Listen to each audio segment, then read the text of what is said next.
Right, we are live. Hey guys, how's it going? Welcome back to the Kiwi Lads channel. We are back for another match of the URC. We just seen one South African derby, and now straight afterwards we get to see another. Now this is the way that the table sat before that last game between the Bulls and the Lions. Now that the Bulls got themselves that bonus point win, they go right up to number one. But at the same time as this game has taken place, we will also get to see Leinster versus Benetton. So that will determine who will be sitting at number one at the end of this round, more than likely. But I hope you guys are all doing well. Looking through at the lineups, there's going to be a home game for the Sharks, a side that have struggled throughout the season. As you can see, sitting in dead last at the moment, they've got a huge amount of ground to make up. They want any chance of getting in that top eight, but their side is as follows. It is Oxnashare Fezambata in the front row alongside Hanru Jacobs as the number 3, LaRue Roots at 4, and Gurang Rubala as the number 5, James Venter, Peter Labaskachny, and also Pepsi Butalazy to close out. A very strong Sharks board back, and there's a lot of workhorses throughout that grouping of 8 players, so hopefully that can help keep them in this game. Jaden Hendrickson playing number 9 with Kerwin Bosch as the number 10, and it will be Francois Venter in the midfield alongside Lukanyoam, Marcus Olimapimpi, Werner Koch, and Apalele Fassi, the back 3 for this match. Then for the Stormers, they've gone with a little bit of a different side. We're not seeing the familiar faces of Willemse as well as Mani Libok, but instead it will be Vermaak de Weber and Neeling Fouché as the front row, Andre Smith and Ruben van Heerden there as the number 5, Marcel Tennyson, Ivan Ruiz at number 7, which is a little bit of a change. Normally plays 8. They've actually gone with Diamani as the number 8 option here. So quite a new reshuffled loose forward trio for the Stormers. It will either work well, or maybe we see those two of Diamani and Roots actually swapping back around if it isn't so successful. Then Paul de Vet will be there as the number 9. Mati will be there at 10. He is going to be on debut. Hopefully I said that correctly. Ngome Zulu in the midfield alongside Hudsonberg. And then Lillian Zas, Ben Loader, and Waterkalant there at the back. But those are the lineups, ladies and gentlemen. They are just about to make their way out onto the field, and Stormers are going to eat the Sharkies. Says John, yeah, they certainly ranked higher in the overall URC standings, so you would assume that that is the way it is going to stay at the end of this contest. It's just whether or not we really get to see the Stormers fire in the way that we know they can, if that makes sense, because they've had some decent results. They beat Stade Francais in the Champions Cup. They're actually going to be going head-to-head with La Rochelle in a rematch of their earlier Champions Cup game, but they were able to beat the Bulls. They beat the Sharks by 1 point just before Christmas, and that was a last-minute thriller. So I feel like this game, it has got potential of being the same. The fact that there's no Paul Willemse, the fact that there's no, not Paul Willemse, Damien Willemse, and no Mani Libok, I feel like that gives the Sharks a little bit more of an edge than some would have said otherwise, but still a very strong Stormers team, and the Sharks cannot underestimate that. So yeah, I'm looking forward to seeing what they can do. The last 5 performances of the Sharks, we saw them beat the Dragons and the European Challenge Cup, also getting themselves 1 prior win, the Champions Cup. They've had a lot of close games, the Sharks, in their last 5 games. This one was the only one, alongside that one, of course, of the Challenge Cup. But their last games of the United Rugby Championship, a lot of them have been close, and this one might be no difference. We have got their Stormers should win. They always have the Sharks number, says just in case. Yeah, like I said, 16 points to 15 the last time that these two sides played. But the last time that we saw the Bulls play the Lions, it was an extremely close game. And unfortunately, this one that we just witnessed was not an extremely close game. So there is a chance that one of these sides do run away with it. If that was to happen, I would say it would be more likely to be the Stormers. But there's going to be a lot of pressure on this young man at number 10 to be able to get it right.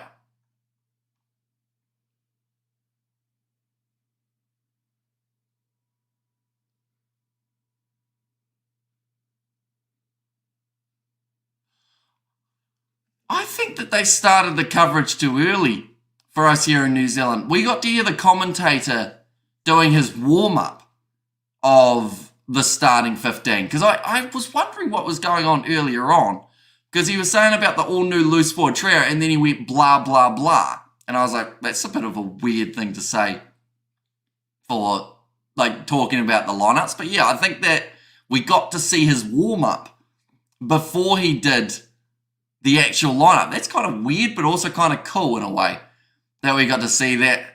We probably weren't supposed to see it, but both sides just about to make their way out onto the field. It looks like a really good crowd at the moment for this contest, as it always will be when the Sharks take on the Stormers. Definitely after what we saw the last time that these two sides went head-to-head, but the Stormers being led out here by Johan Nilin Fouchier and says Daryl. Nilin Fouchier will be the Stormers captain. Really needs to step up in this game for the Stormers. He's got a good side around him. 10, Mati, I think, is going to be one to definitely watch, because if he can find his feet early, the Stormers are going to be able to hopefully unleash that backline. But if they can't get that ball out, says, okay, I know what that means, Daryl. But now, looks like Makazole Mapimpi. He's going to be leading out this side. It looks like Lukanya Wam, in fact. They are just making their way from the tunnel, waiting for the rest of their side. And go the Sharks, says Eddie. And there as well. But do let me know your score predictions for this one, ladies and gentlemen. Who do you think will be walking away with the victory here? I think that the Stormers should be able to take it. I don't know if the Sharks have quite found their form as of yet, although saying that, last two games of the Challenge Cup have been a lot more one-sided than their prior matches. So I honestly think maybe, is this the game? What? Okay, ladies and gentlemen, Benetton versus Leinster, I believe, kicked off at the same time as this game. This game's running a little bit late.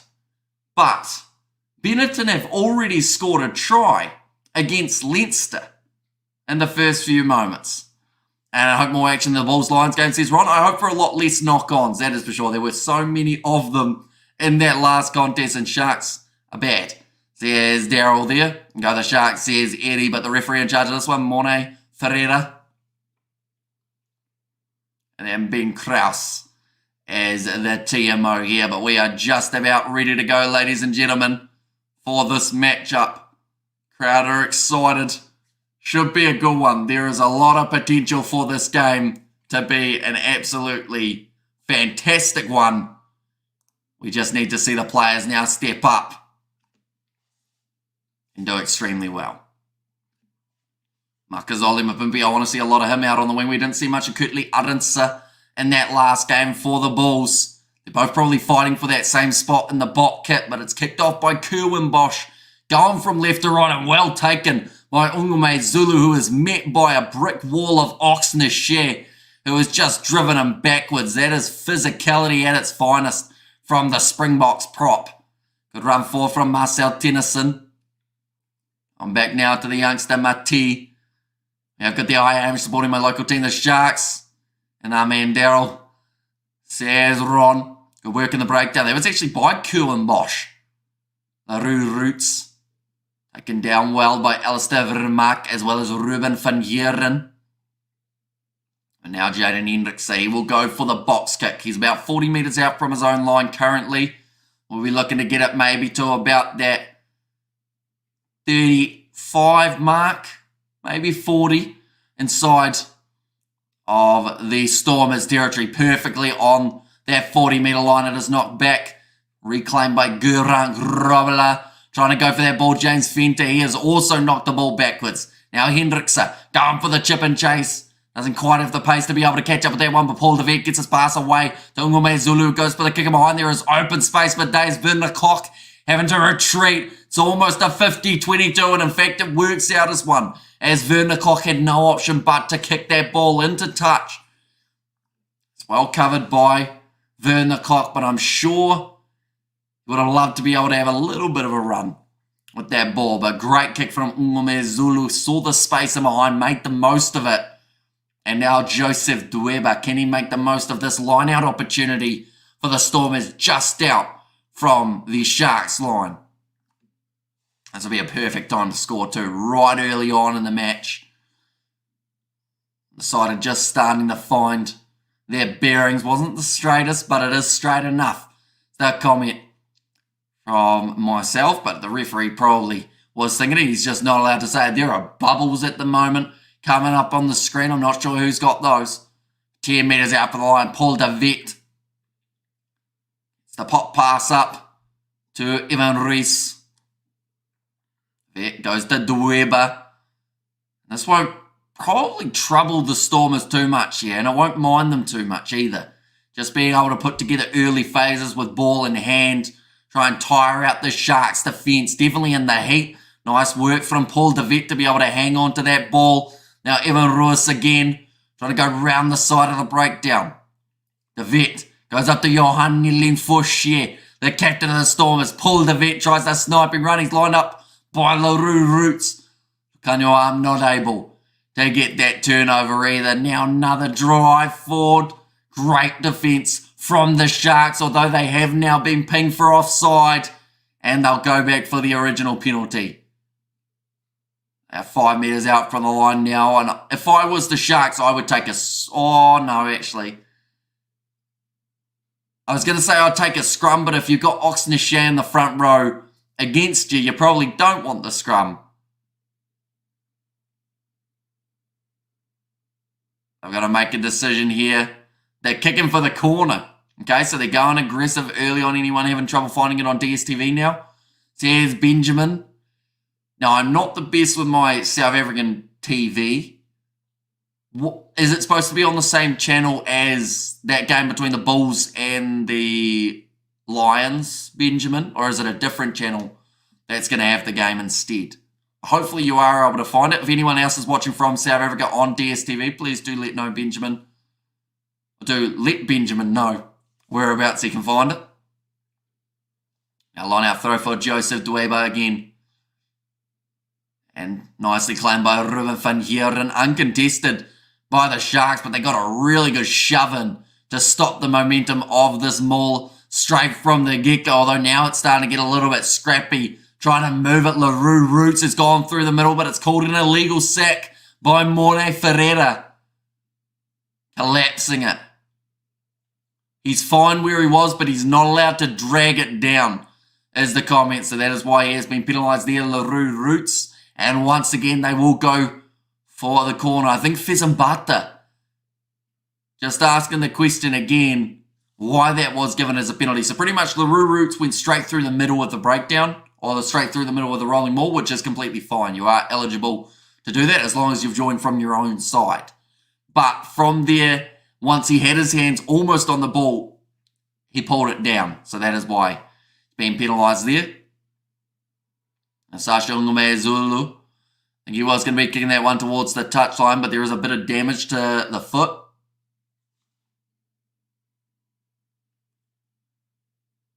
Yeah, LaRue Roots, we can see there he has clearly dragged that down to the side.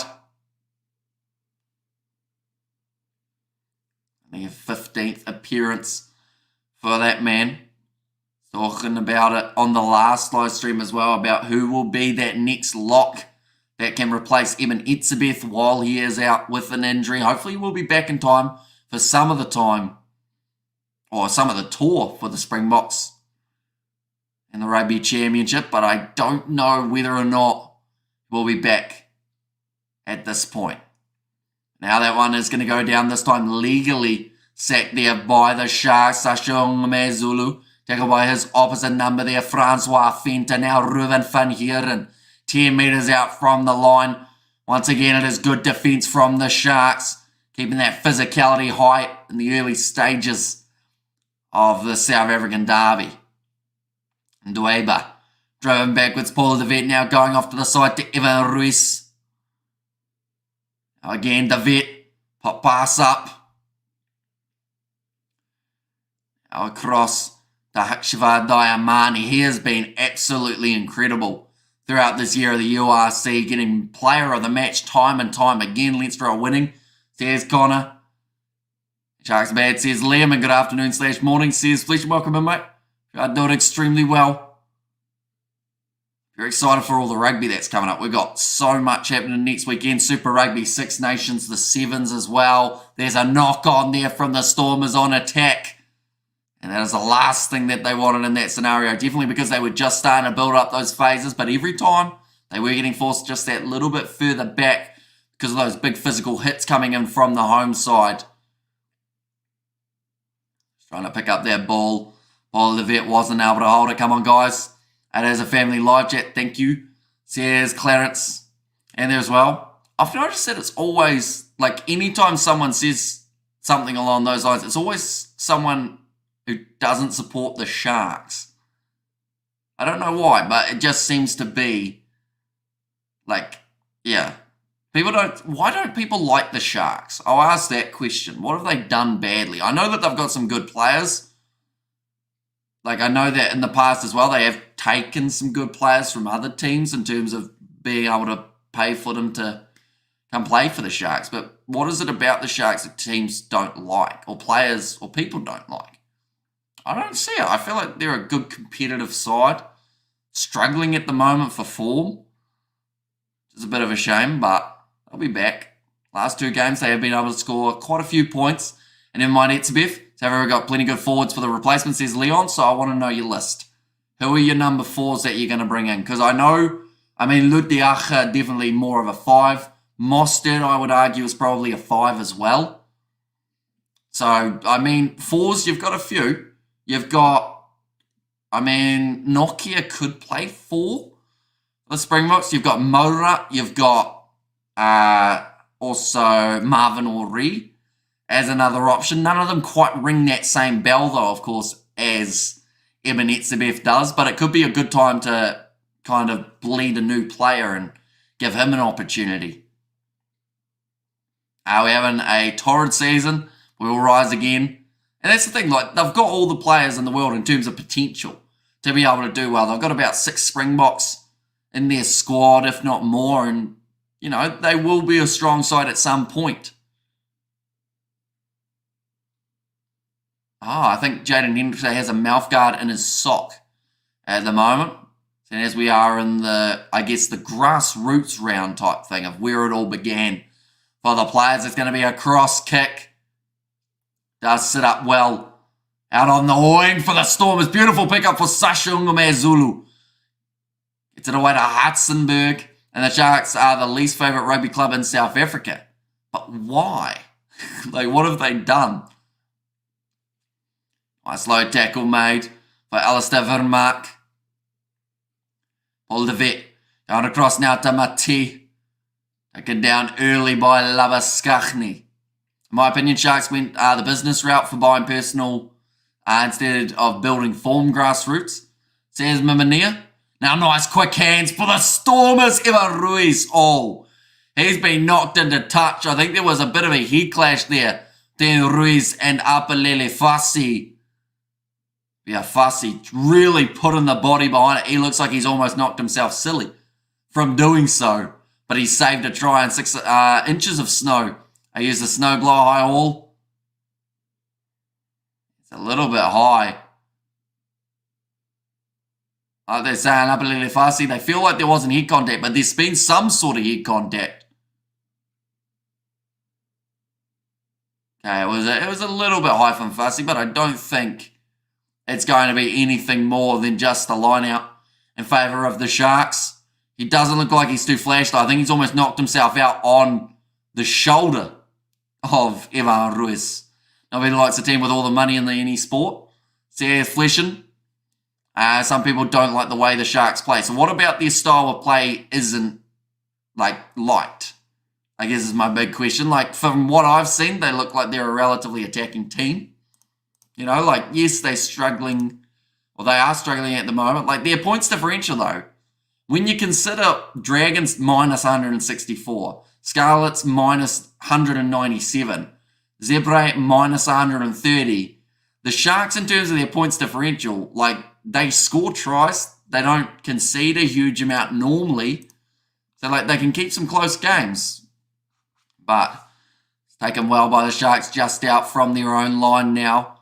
10 metres and hey howdy hey y'all. Says Scrum, let's welcome in and go the Stormers. Cut those Sharks' fins off. Says Adam John Plumtree. Will take some time to change the Sharks' fortune, says Brian. Hey, you like all things with a new coach. It's going to take a lot of time. Guys from Durban, can't explain it. Just have to hear them speak and act, says JP.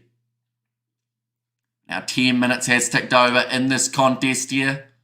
Kick for touch from Jaden Hendrickson. I think we will have a drinks break at around 20 minutes, but we can't have a line out yet because one of the physios is currently on the field. I know that the lines we're having around where all school kids get in for free. I assume that the Sharks have done the same here. Of course, has helped increase those numbers. But Joseph Dueva, ever since John Schmidt took over, he destroyed the Sharks. So here's Barry Turnbull. Dueva. The longer that they can keep the Stormers on 0, the better here, though, for the Sharks. Because like the last time that they played, they were right in it. And 16 points to 15. Going down to the wire. Evan Ruiz able to clean up that ball for the Stormers here again. Now Paul DeVette being told by Diamani to shift it off to their right-hand side. And if that man tells you something, you do it. He's told us to buy shoes for the last about 4 weeks when he's got player of the match. Now, I haven't done that, but I'm sure they are high-quality sneakers. That's going to be a knock-on from the Stormers, and we're going back for the scrum now in favour of the Sharks.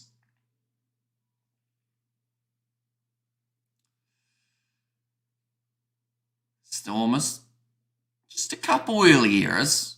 I'm so glad the Bulls leading the URC log, says Leo Janssen there. Yeah, at the moment, Leinster-Benetton is sitting 14-7 in favour of Leinster. So, the good news is they will be sitting top of the table for the next 70 minutes. But then after that, we will see the Leinster or Benetton side go back up, but the Bulls still in a very good position to have home finals. Sharks is a good team. Know that Sia left everything changed for the team on and off the field. Says Liam Fortune. Our ball fed in for Jaden Hendrickson.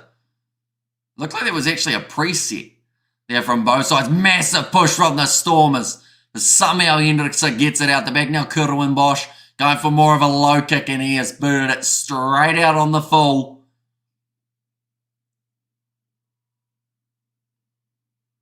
He's asking what that ball was from Jaden Hendrickson. I don't think the ball was the problem. I think it was the kick from Kerwin Bosch that didn't quite look right. And Benetton out here eating, says Scarlett. Yeah, they've done a lot better this season than a huge amount of people anticipated, which is pretty awesome for them. But yeah, it'll be interesting. There's a lot of good games coming up in the URC. Sadly, we do have to wait multiple weeks to be able to see them. That is due to the Six Nations schedule that we have got coming up. I believe for all the South African sides, in the next 9 weeks, they have got 5 games. Quite a few breaks in between. Now going off to the right. Oh, Joseph Dueva knocks that ball on as well. Starting a little bit similar to what we saw between the Lions and the Sharks. Or sorry, the Lions and the Bulls, which was handling errors early, allowing the pressure to build for both of these sides. Yeah, Dueva's hands just letting him down there. Scrum now in favour of the Sharks once more. I think there was a bit of a chat there between Mati as well as it was Joseph Dueva. I'm not sure what those two would be talking about. Maybe the rolling maul? Maybe? I don't really know. I feel like both of them are in very different positions. Normally, you don't see a hooker talking the number. That was tempting. I was about to say you don't normally see a hooker talking to a number 10 unless it's a certain banned player at the moment for South Africa, but we won't say him. He's done enough already. Now going off the left-hand side, kicked him behind from Apalele Fasi. He's going to sit up for Makazole Mapipi. I think he's knocked it on as well. But the thumbs up there. In fact, it's just rolled into touch. He wasn't able to regather it for Makazole Mapimpi. I know they do have the option. He did get the hand to it. Okay, they've gone for the scrum here, the Stormers, and I believe that is due to that big push that we saw from them in the last scrum. And that was even without them having the feed. And hey. There's Grumlass there to Miminia. 15 minutes gone already in this matchup.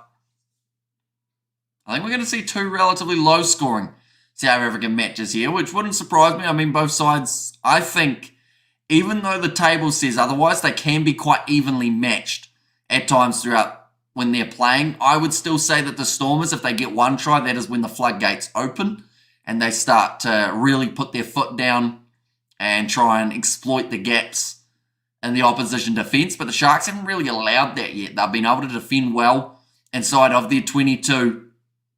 They'll be hoping to continue to do so here. The ball is now going to be fed in by Paul de Vet. It's like a relatively solid shove there from the Sharks. Cross kick from Sasha Ngomezulu. Great chase from Lillian Zas, looping around with Watercalant. This is one of those games for Watercalant that he probably needs a big one because he hasn't been in the greatest form as of lately. But Ngomezulu really looks like he's trying to be the playmaker in this backline though. Mate is at 10, but we're seeing a lot more of Ngomezulu. Paul de Vet breaking the line, gets back up to his feet, gets it away to Ruben van Heeren, now Tennyson. Tackled by Lavaskakni. Now off to the left, Mate couldn't quite free up the hands for Hudson-Berg. They're going to try and shift this one wide, but it was a counter ruck there from the Sharks. Well done from Paul de Vet to know that there was pressure coming, so couldn't afford to put his hands on the ball a little bit too early. Now cross kick again from Ngumezulu. Out to Loader. That is a picture-perfect kick right there. Offloaded up to Joseph Dweba. And he will roll his way over the try line. It is a brilliant one for the Stormers. Ngumezulu stepping up at inside centre here.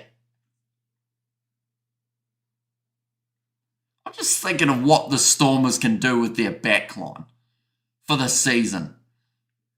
Paul de Vet, Mani Libok, Sasha Ngomezulu, Hudson-Berg, Loader, and then Watercalant, or probably more than likely Damien Valimza. Where is the weakness in that Stormers backline? And Warwick and Lillian both had a low-key kind of oof season so far.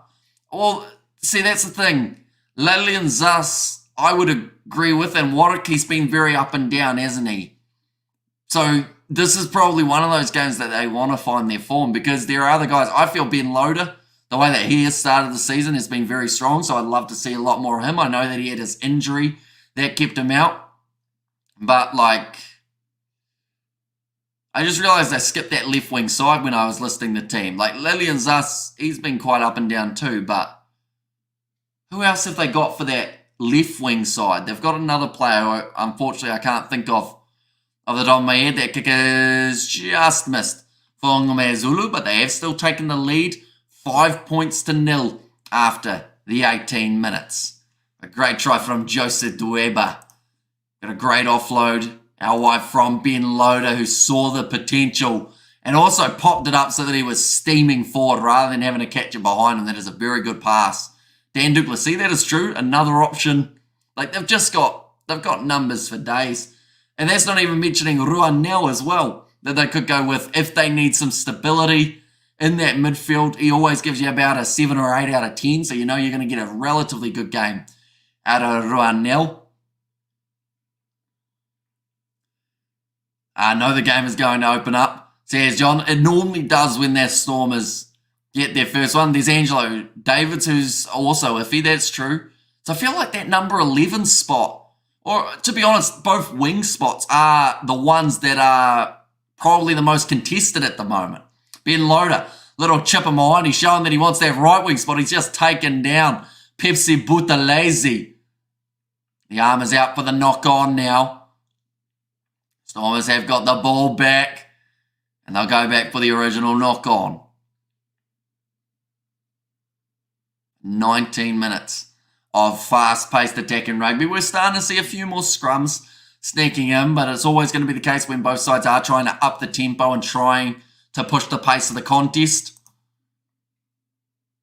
Yeah, overall, Stormers still heavy favourites, I should mention, even though they are away from home. They're currently sitting, I believe, just inside of that top 8. Of course, they want to make sure that they boost themselves, and if they win this game with a bonus point, that's the thing. This competition is so close at the moment. If they win with a bonus point, ladies and gentlemen, the Bulls, of course, they have found themselves moving up to 1 for now. So the Stormers, if they were to win, they would boost themselves up to what would theoretically be 3rd, but would be 4th now. So they can boost up 4 spots with a bonus point win. Cornel Skosen, that's true as well. Like they've got so many guys for that backline. The problem that they've got, though, in a way, is having too many players. Because how do you pick who gets to actually get those chances in important games, which we are slowly creeping towards the Champions Cup round of 16? What does the backline look like for the Stormers in that game? But just showing there the tackling stats. Sharks have made about 40. Stormers have made 6. So you'd think that fatigue will start to set in for the Sharks if the tempo does continue and they have to keep on making these rapid-fire tackles. Stormers dominating possession throughout the first quarter of this game. They have been told to use a pull. The vet goes flat to Ben Loader. And that's the thing. They've thrown in a young guy at 10, Yuri Mati, who I don't think many people really know too much about. They know he's a talented player, but if he has a blinder, where do you put him? Because you've still got Labok, Valimza, and Watakalant, who they'll be wanting to fit in at the 10 and the 15 jersey. It's going to be kicked in a touch from Kerwin Bosch. I think he's too happy at the moment with how this game is going. We haven't really got to see too much of his attacking nature, rather more just the defensive side of things. Benetton have actually got themselves another 3 points in the game up against Leinster as well, I should mention. So the score is 14 points to 10 as we currently sit.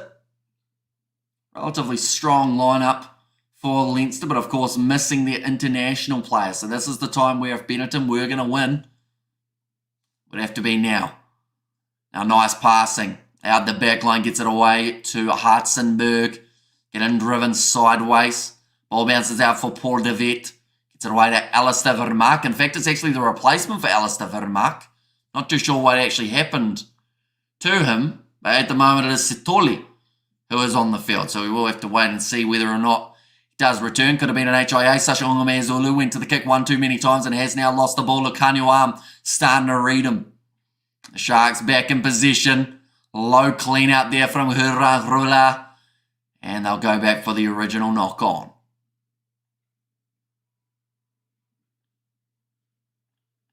I said the Stormers just using or losing a little bit of shape. It's a good charge down though from Lucanio Arm. Already we've seen about 5 kicks from Sashungame Zulu. So eventually someone was going to have to get in the way of one. And of course Lucanio Arm very good with his vision, working out what needed to be done.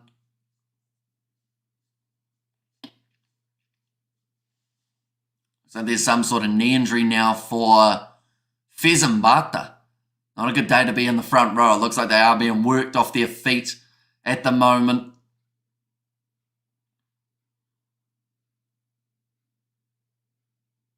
Looks like he should be all right to continue. Fezambata. Might have been a strategic injury too for Fezambata, just to give them a little bit more of a break. It looks like we might have a water break here very soon though for the players who are out there. But already 21 minutes down in this matchup. Referee asks for the scrum to form.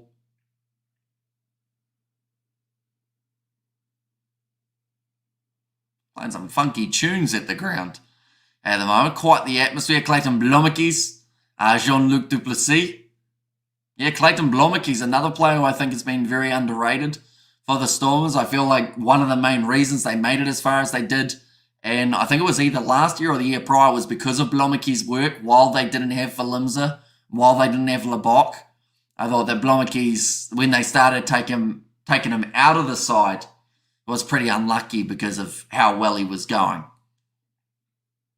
Steady scrum. Sharks going off to the left-hand side. then once again, he's been a little bit hot and cold this year too. So there are a lot of guys for the Stormers that either do a 10 out of 10 or they do about a 4 out of 10. Man at fullback at the moment, Watakalante is another player who can fall into that category. Another turnover. Sharks not committing them into the breakdown, and because of it, the Stormers able to take it straight back. Now Paul de Vet. Gonna go back across to the left-hand side. Little chip in behind from Watakalante. It sits up for him, and that is a beautiful play from the 15. Paul de Vet slides over, and he'll score the try. That is the second of the match now for the Stormers. They found their rhythm, and they're wanting to extend their lead by as much as possible before halftime. If they can get a bonus point before halftime, that would be massive for the Stormers. But if the Sharks don't change something, this result is going to keep on going the way that it is, and it's going to get a little bit more one-sided. But great chipping behind from Watakalante.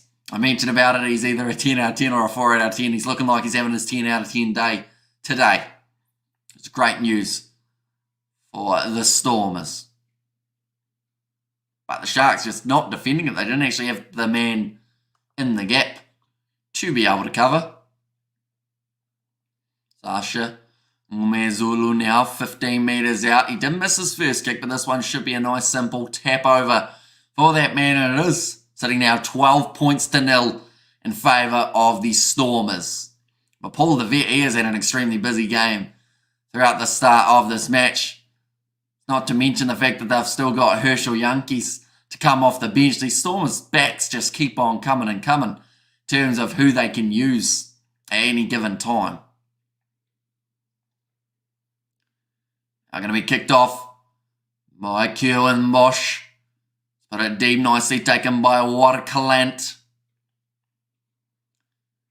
Let's get the ball into touch.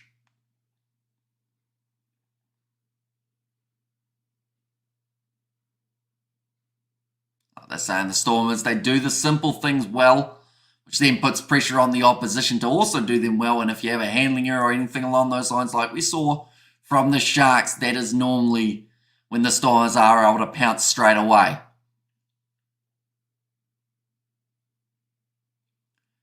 Now another line out this time for Fez Mbata.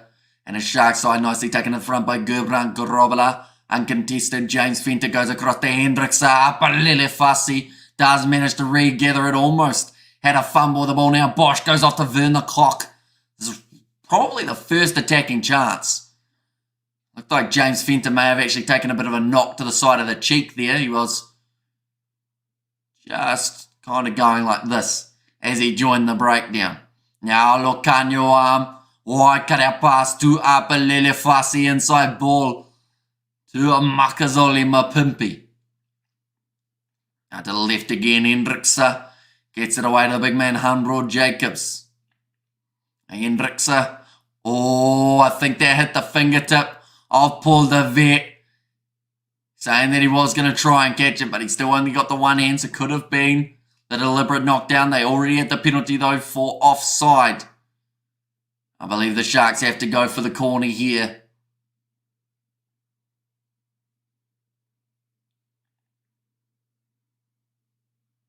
All right. Last warning. Not sure who it was shouting. I think it might have been Ivan Ruiz. Possibly. Oh, it might have actually been Andre Smith who was shouting at the referee. So he pretty much said, if you do that again, you're going to be resting for 10 minutes. So Jacobs now making his way from the field. Although thumbs up from the medic would make you think, oh, it's a blood bin. I didn't see any blood. Where was the blood? Okay. Blood bin for 100 Jacobs. Maybe they had already cleaned it all up. Now it's kicked in touch by Kerwin Bosch. About 15 metres from the try line.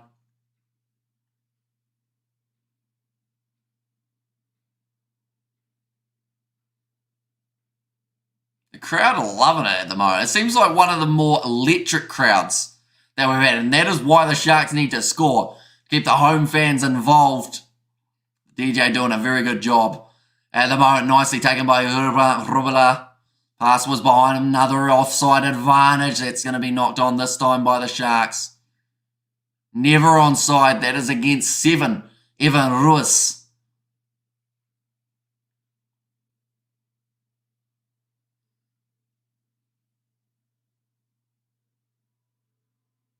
Kick's gone into touch now again.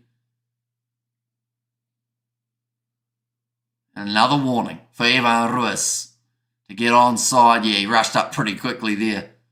Try and shut down that Sharks backline. Now they're just that little bit closer.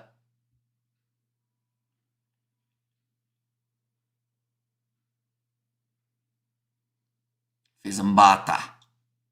And nicely taken by Gerbrand Roller. There was almost a knock on there. But I think he managed to just regather it. Fizambata. 10 metres out from the line. Big run from the big man, LaRue Roots. And there was the knock on in the breakdown. They've now gone back for it. Just too many mistakes. And Stormers are blessed to have such a big squad of fantastic players. They are. And that is going to be hugely beneficial moving forward as well. Because you've got 2 different competitions, the Champions Cup as well as the URC. So you want to be able to balance those. And yes, it's all well and good playing the same team for every game. But the fact that they could have 3 or 4 injuries and still put out a top-class backline is massively beneficial for them moving forward.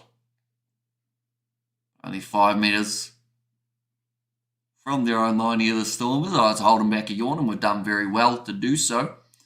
It's currently 4:42 a.m. here in New Zealand, ladies and gentlemen. So anyone who is new, of course, be sure to hit that subscribe button. It is greatly appreciated.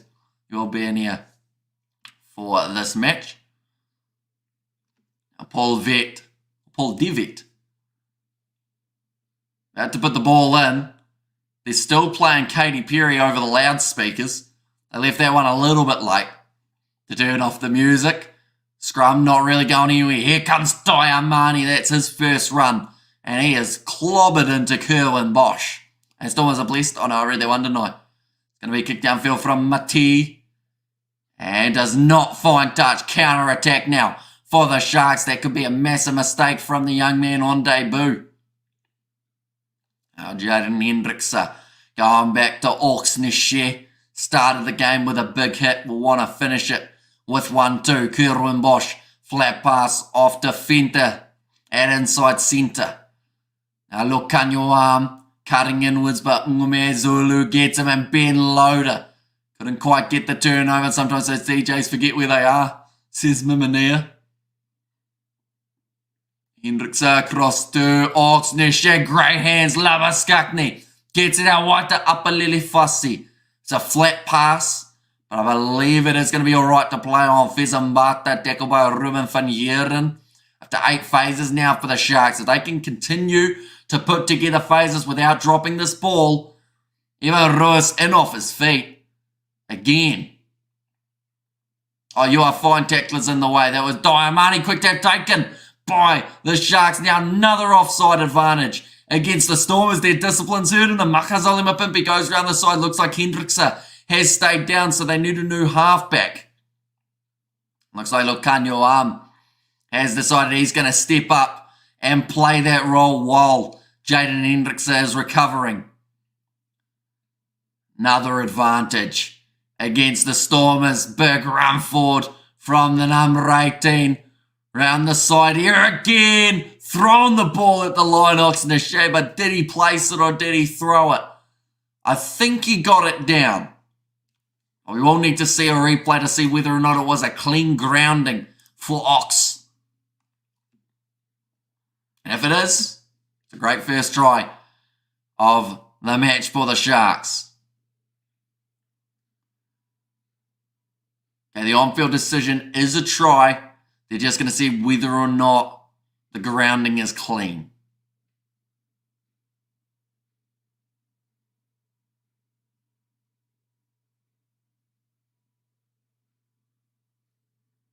See the Sharks mascot in the back doing the TMO check. Does he get it down, Oxnishak? Yeah. The big Ox scores the try for the Sharks. Talking about the downwards pressure and the control. Yeah, he's got control of that. One of his hands did not have control, but the other one got baseball mitts for hands, and they just managed to hang on to that ball nicely. And now the Sharks are back in the game, and the Stormers, don't get me wrong, they started well, but the fact that now that brings the Sharks, if this kick goes over within 5, I think will frustrate the Stormers because they've had all the possession, they've had all the momentum, and the Sharks are somehow still hanging in there. Make sure you all hit the like button and subscribe. Cheers, Robert. Now making the score 7 points to 12. This half already has been flying by. We are already 31 minutes through.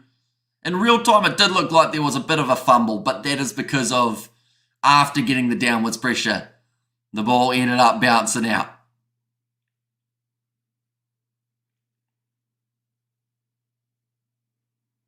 Now kicked off again. Music is still playing. I think they forgot to turn it off once more there. Jaden Hendrickson. On up to Fezambata, 22 metres out from their own line here, the Sharks. But it's not so much the fact that they scored, it's how they come back after that. They can't afford to just give away a try now.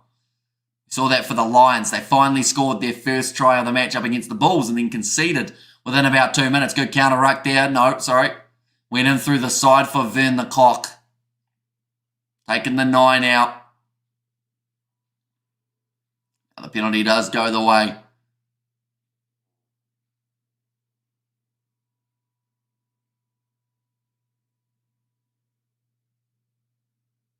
It sounds like the bass at the ground is quite good.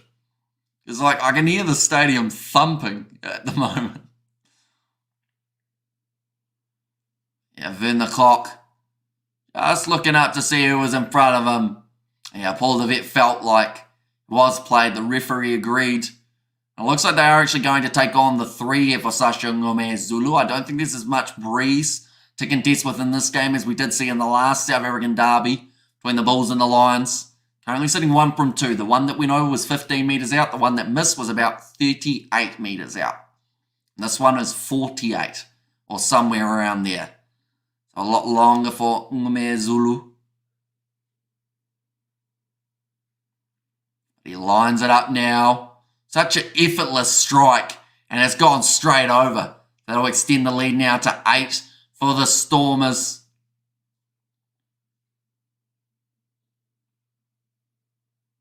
A very good connection from Ngome Zulu with his kick there. It's in the 8th as the lead, which is minimum what the Stormers will want going into halftime. They wouldn't mind another try here. They want to chase that bonus point.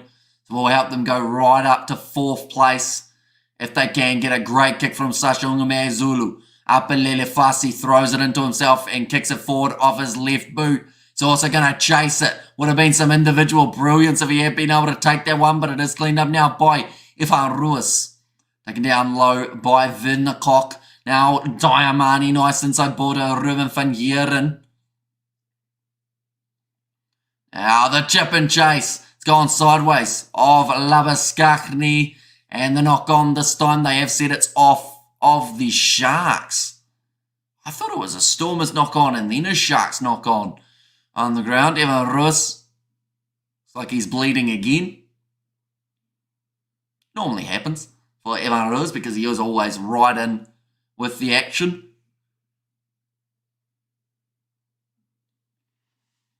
Six minutes remaining in the half. Both sides do not want to concede that last minute try. Just showing that chase from Apelele Fasi. And like they said, if he can take that cleanly, he would have been a hard man to stop.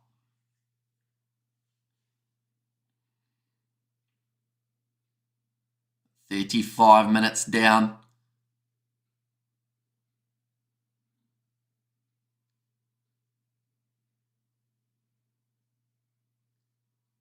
what the... That was weird. I was about to say I wonder what the possession stat is, and they've just put it up. It's 58% in favour of the Stormers, ladies and gents. Territory's probably a little bit the same as well, although the last 5 or 10 minutes we've seen a lot more territory going the way of the Sharks. Paul de Vet going across the Sasha Zulu Namate. On the outside goes to Warkalant, looking for that banana kick. It's curling towards the touchline, but well cleaned up by Apalele Fasi. Will send it back, but didn't get the distance on it. Oh, no, actually, that is a very good kick from Apalele Fasi. He is running up to show the touch judge exactly where he needs to mark it. Very good kick from Apalele Fasi there. And that's the thing, it wasn't a bad kick from Warakalant either. Got Apalele Fasi right near the touchline inside of his 22. It's just Apalele Fasi created the angle and slowly just kept that ball drifting towards the touchline. Just Weber now with the throw. 4 minutes remain in this first half. They are currently 38 metres from their own line here. The DHL Stormers. Weber waiting. Give it in to number 6, Tennyson. Now Ivan Ruiz running straight at Pepsi Abuta. Lazy tried to roll out of that breakdown. I like to think he wouldn't be penalised, as he has worked as hard as he could to get out of there. Paul de Vet now going to go for the box kick. No one really chasing that one too well. Nice take from Makazole Mapimpi, but he's lined up by Diamani. And a good shot now, LaRue Roots. Charging forward Ruben van Heeren. This kind of looks like Hendrickse is thinking the same tactic of going for that up and under 2. Referee, good job there from Morne Ferreira to keep the game flowing. He said you've got 3 seconds, 3, 2, 1, and counted him down. The ball's gone into touch. And it's going to now be the Stormers line out once more.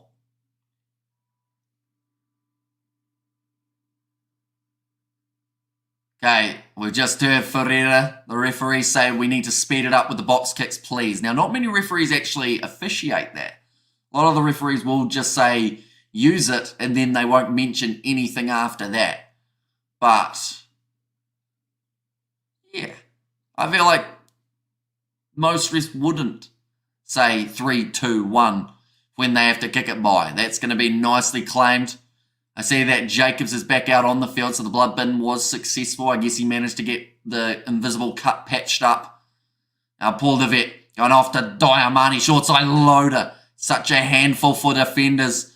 But Jaden Hendricks is doing very well there. Now offloaded back on the inside. It's going to be knocked on by Paul de Vet, and Osnische manages to claim it on the halfway line.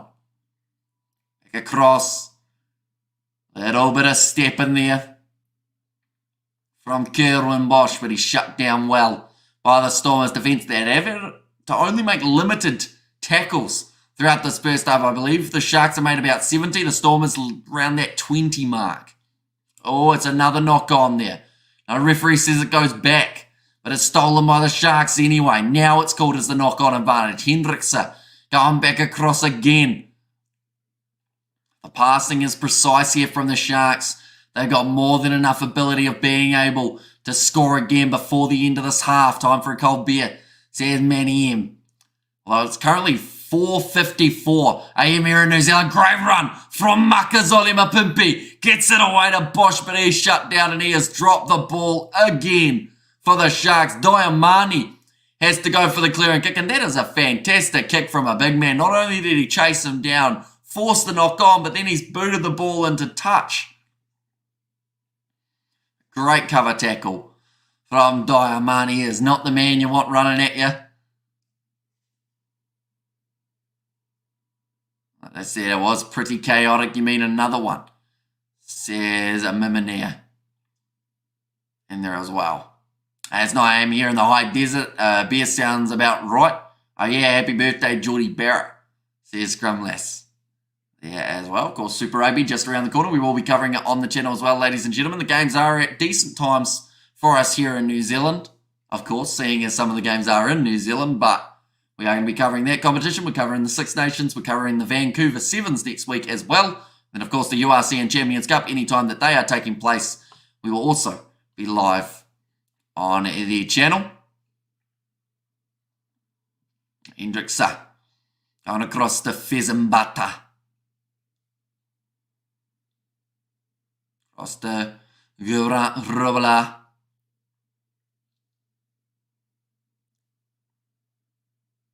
Oxnishe.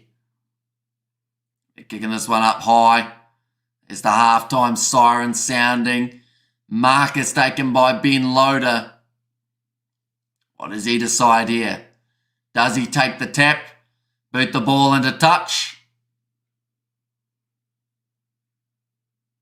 He does. Weird way of doing it, Ben Loader, rather than just tapping it and putting it straight out.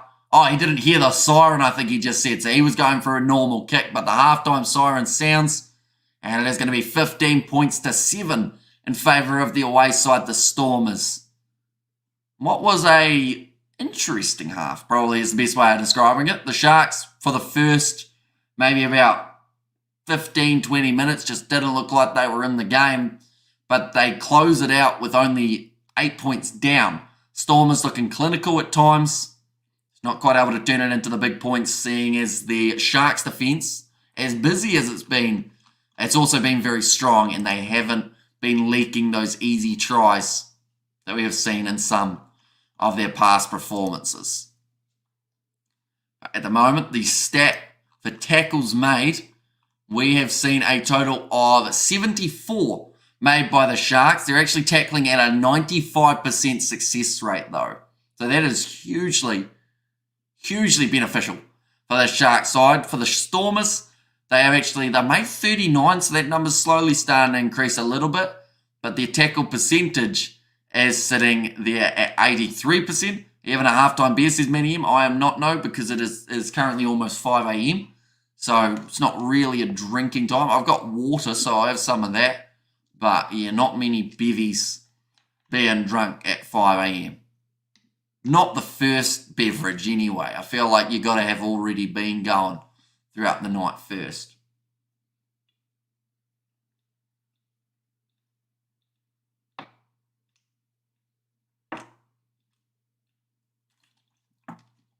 And Geordie is 35 now. This is just in case. Well, he's not, but a bit younger than that, of course, for Geordie Barrett. So far, penalties conceded. We've actually only seen 3 against both of these sides. I'm going to do the quick Google. I think Geordie Barrett's about 28, 27. But is that, yeah, so he's now 27, I believe. And it's 4 p.m. here in England, says Manny. So it's probably a better time for you than it is for me in terms of beverages. Second half, just around the corner. I think that it's going to be key that the big players for the Sharks start stepping up a little bit more. Lucanio, Makazole, Mapimpi. I think that those two men are definitely going to be important. Werner Koch as well in the back line. Position was in favour of the Stormers, 55%. Did see 9 clean breaks from the Stormers, which gave them a 4 clean break advantage, but 8 defenders beaten compared to the 4 defenders beaten that we saw for the Sharks as well. He's been around for so long that he might as well be 35, says just in case. Yeah, that's kind of like 27 almost gives them 2 more World Cups, doesn't it? Theoretically. Geordie Barrett, of course, if he can avoid injury and everything along those lines. Players who have been stepping up so far, Sashung Mazulu, I believe, has been one of the best players out there on the field for the Stormers. Paul de Vet as well. He's been doing very decently. He also scored himself a try throughout that first half. And Marcel Tennyson, he has had the most successful carries for the Stormers. I'm English, but I never support England, only New Zealand. Says Manny. And the clean breaks, letting us has had 2. That kind of surprises me. I haven't seen him run the ball that much, I don't think so. It's probably 2 clean breaks from 2. And Upper Fasi has had 2 for the Sharks. Most meters made. Paul de Vet, 36 for the Stormers, 39 for Upper Fasi, who has definitely had a strong game at fullback here as well. And there was one that he did the kick downfield that he almost managed to claim And if he had, he possibly could have got himself on the try board for the first time in this matchup. Oxnishad, the lone try scorer for the Sharks in this match. Normally not the prediction of who will score the first try in a match for the Sharks. So definitely not when you look through at their back line. Makazole Mapimpi's there, Fern the Cock, Lucanio Arm, Francois Fenta, Apalele Fassi, the big man, the Ox, crossing that try line. There will be a little bit of concern for Jaden Hendricks, I would think. He was injured right when Oxnishad scored. Not sure if he's made his way back out onto the field. Good morning, Kiwi lads and Morena Scrumlass. What's your favourite beer, mate? As my dad would say, a cold one. That is exactly what he would answer if you asked him that question. His other comment is there's good beer and there's only good beer and better beer is the other one. So the crowd are still well and truly in this match. And the fact that the Sharks are down by 8, they'll still feel confident that their side can make this one close. Now, I will mention, last time that these two sides played, the match ended 15 points to 7. That's a lie. That's what it is now, 15 points to 16. There is a chance that we get to that. There would be 3 penalties in a row for the Sharks, which would be a little bit negative in terms of the way that they play, because we know that they can score tries, and if they kick for the corner a few times in a row, I think that they will well and truly be able to get over the try line. It's just whether or not they really want to go for it. And I think that they have to. Their defence is strong enough that they can probably get away with, with taking a couple risks. Nothing too crazy, but just enough. And I think that that might help them break down this Stormers defence, which has also been strong, but has also had a couple little mistakes. No, we are going to go like this. And this as well. Currently in the odds, ladies and gentlemen, the Stormers are still considered as heavy favourites, as expected, with the score sitting the way that it is, but the Sharks are not out of this game. The win predictor, of course, also has the Stormers as the side that will be able to walk away with the victory. You never know. Games of rugby, very unpredictable, and this one will be no different, I have a feeling. Now let's get a Stormers solid wins for the Bulls. So on top of the tables, they certainly are, and for anyone wondering about the other match that was taking place, it is Leinster versus Benetton. That will determine who is top of the table at the end of the round.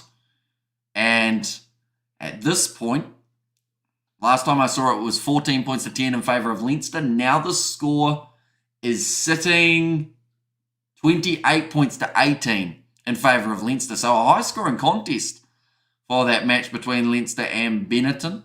Leinster haven't got their Irish players in there, whereas Benetton, I believe, they also don't have the Italian players. So the fact that they can still be as, I guess, competitive without their top players is pretty awesome. They've got Jacob Umang at number 15. Got Ratave out on the wing. He's an absolute beast. Malachi Fekitoa, Thomas Almanoz. They've got Henry Time Stowers, Halafihi, Seua Mali. They've got a good team. Got Thomas Gashot. Needs to start watching more Benetton games with a squad like that. They've really emptied the bank, but they've got some great players in the process. Second half just around the corner. Both of these sides need to empty their gas tanks by the end of this 80 minutes, because I think it's going to be whoever can dig deeper as well, who makes the least errors. They will be the side that can walk away with the victory. And there is still ground to make up for the Sharks, of course. But they're in it still. And hey, brother, I hope you're well. Big love. CS Grumless. I should also mention the games around the corner for these two sides. First of all, for the Stormers, they have got their match in 2 weeks' time. That will be up against the Bulls, that they will be going head-to-head. Then they've got the Edinburgh match and Ulster, 2 games that are taking place in 5 and 6 weeks' time. And then also, they've got their last 16 of the European Champions Cup. They'll be going head-to-head with La Rochelle, a team that they have already played and already beaten. This time the game taking place in South Africa as well. Then they've got the Ospreys as their last game and their next 5. Then for the Sharks, They've got their game up against the Lions, so of course the South African side's currently playing each other in derbies just because of the other overseas competitions that are happening. Sharks will have Ulster in 35 days and then Edinburgh afterwards, so pretty much just a reverse of what we're seeing for the Stormers. And then after that, they've got their last 16 game up against Zebre, and then Glasgow in 62 days' time.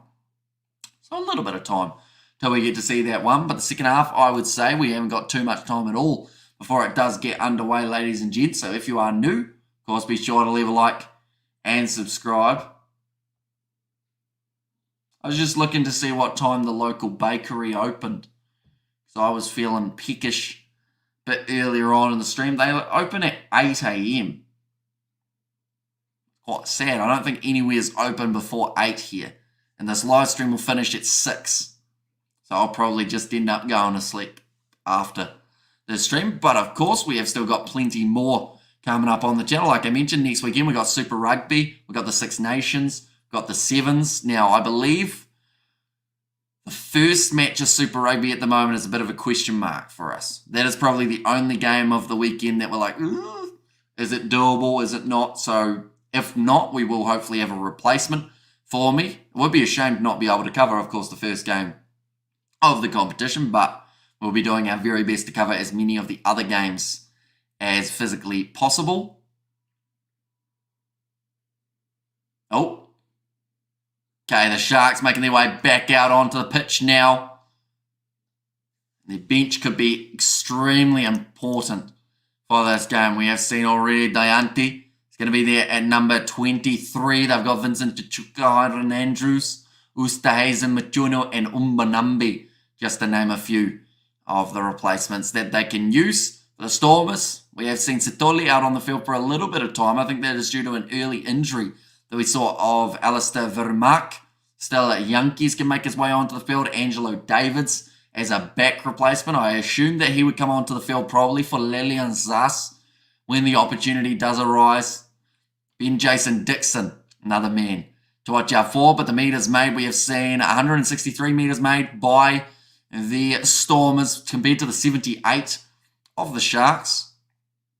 Those tackle stats still quite a few extra tackles made by the Sharks throughout that first half. But if they can get their hands on the ball early throughout the second half and try and apply that little bit more pressure, I think they'll find themselves making a lot less tackles. They're just going to make sure that they pick the right breakdown to go after.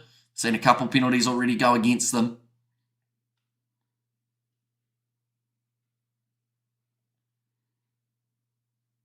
What they're saying, a little bit of drizzle at the moment in Durban.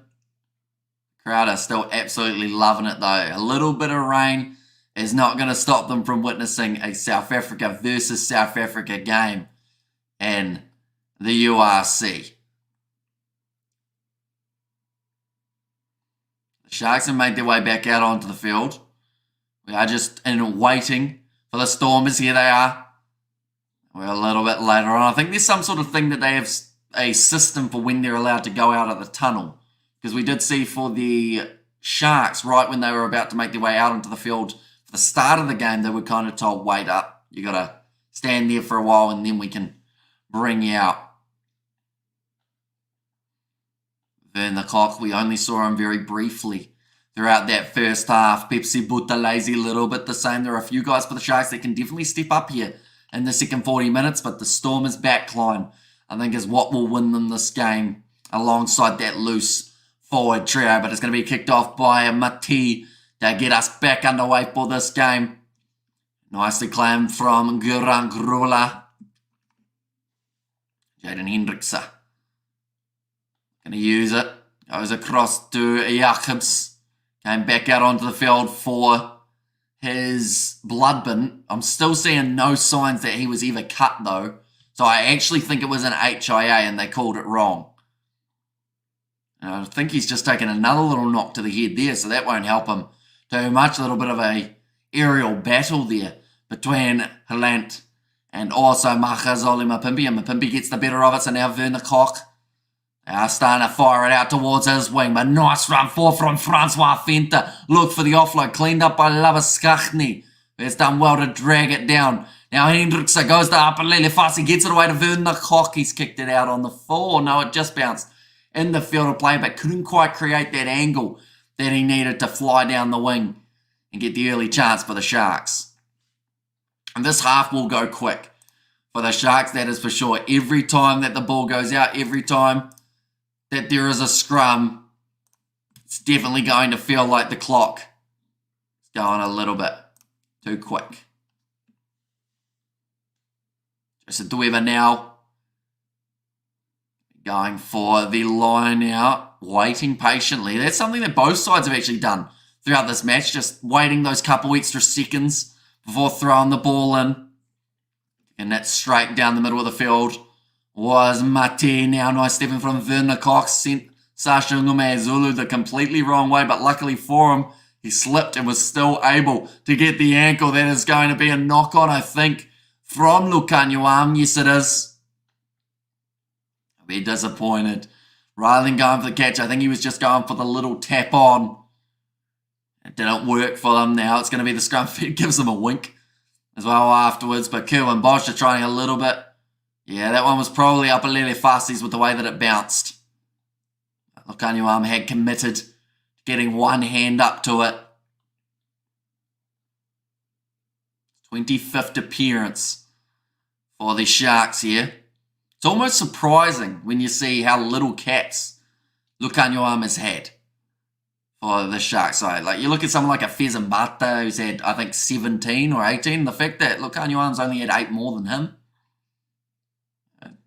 Some very experienced players around that haven't had a lot of game time in the South African sides. Now Paul de Wet feed the ball in again here. A big push coming. They've got the advantage. Diamani breaking away down the short side. Gets it away to Lodu. Has run out of space. They will be going back. The US hosting the NRL games will be interesting to see if crowds turn up.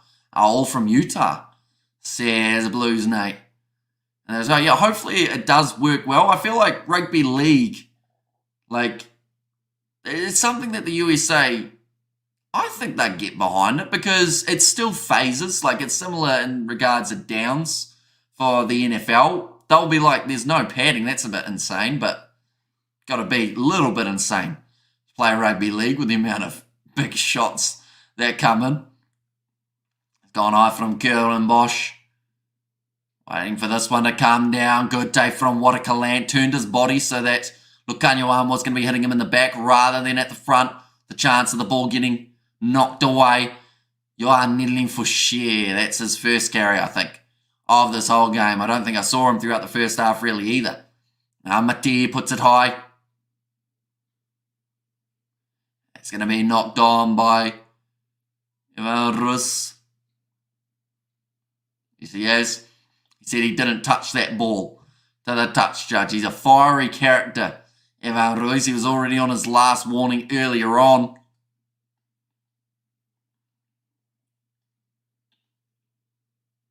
It ends up hitting him. So it is clearly the line out for the Sharks. It looks like a couple more changes are also being made here for the Sharks. Bongio Manambi included now has made his way onto the field. Got a good bench. Diante also going to be hoping to get a few minutes later on here. It's going to be thrown in to Gurang Grola. 100% success rate, but that one is going to be dropped by Hendricks. It looked like a knock on to me. Referee says it's gone sideways. Back across already. We are going to start to see the benches get a few touches. That time Ustays and the one who got it. Now Jacobs, or James Fenta in fact, has to play halfback. Good attacking run from Pitsi Buthelezi. Picked up by Makazole Mapimbi Oida Werner Koch. They move into the 22 now for the Sharks. There is a knock-on advantage. Unfortunately, again, we will have that scrum. Which, I mean, it's not a bad thing for these two sides. I think that both sides have had their moments at scrum time. But fast-paced nature just slowly ticking down a little bit. It was a good bit of stepping from Werner Koch initially. Get around the tackle attempt of Watakalant. Just saying that Kerwin Bosch down in back play. Now they have got the options of Diante as well as, oh no, it's James Fenter who is down.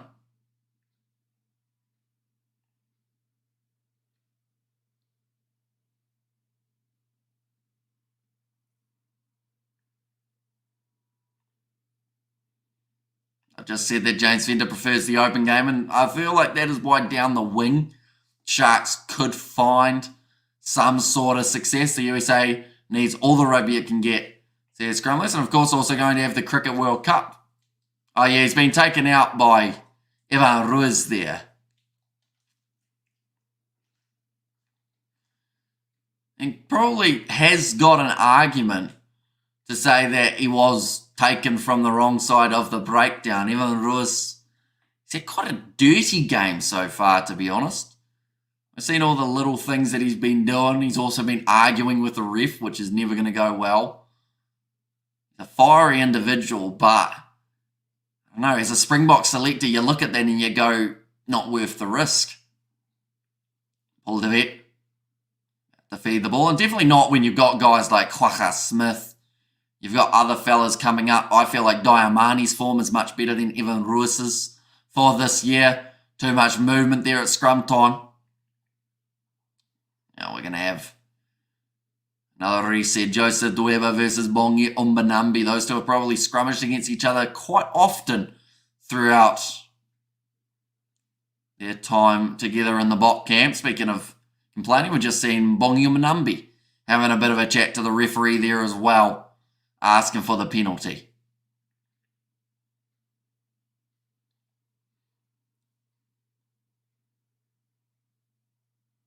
I have a question. I feel like it's not a question that really has the right answer.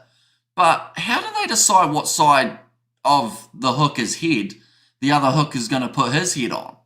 Like, is there a rule that it always has to be one side, or can you choose, like, depending on what side you're more dominant on? So I think it's always on this near side, but maybe that's just because the right shoulder for a lot of these guys is dominant. I don't really know the answer to that. Could you throw off your opposition by putting your head on the other side? Hard to say.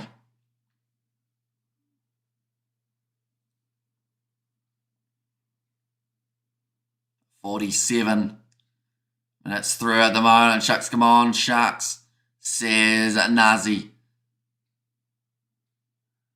It's going to be the third reset of the same scrum. Taking about 2 minutes at the moment to get through this one. The crowd are getting restless. They want to see more action. If they haven't got the action, they want the DJ to start playing songs again.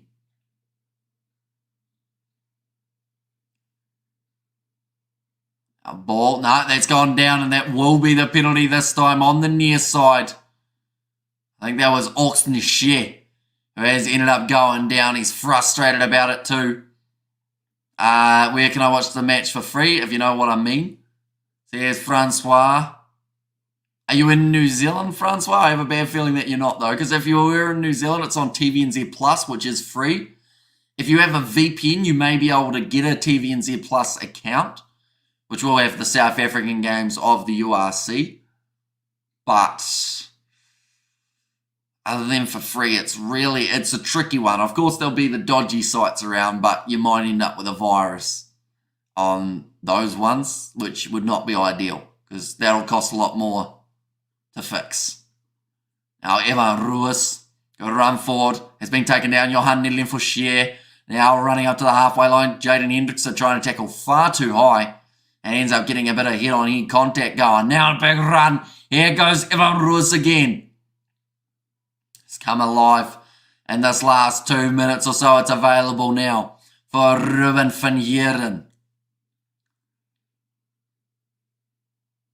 They're going to try and protect this ball. Diamani. Nicely passed away to Lelian Zas. One more out wide. Warikalanta Loader, who cuts in. Did he get it down? I think Lucanio has done plenty there to stop him from placing that ball. They will definitely have to go upstairs and have a look at it. Lucanio I think he was saying, nah, not out. not grounded. Okay, so it's whether or not he was able to roll him at the right time. Loader using his power down the wing, something he's able to do very often. For the Stormers, it's great to see him back from his injury. Kept him out for a few weeks, a little bit earlier, the URC season.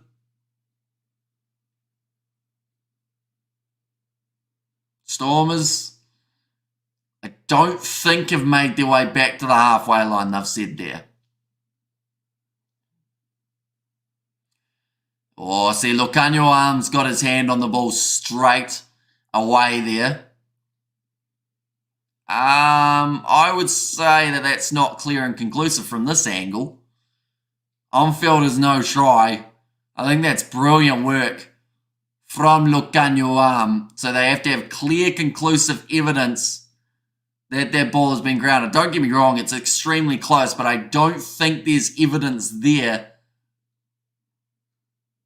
Who was your friend Franz? There's my meneer. Yeah, I think Lucanio Arm has kept his side in the game there. Stopped a try from being scored early in the second half. If it is held up, of course, it will be the goal line dropout. The Sharks will be the side. They have to try and get that little bit of extra distance. That was a very big yawn. But then saying that, it is also almost 5:30 a.m, ladies and gents. But whether the game is on at a decent hour here in New Zealand or a middle of the night contest, we will still be covering it live on the channel. So if you are new, be sure, of course, to hit that subscribe. Oh, that angle makes it look a little bit closer to being grounded. I feel like that could be overruled. Yep, they've said that they've seen a grounding.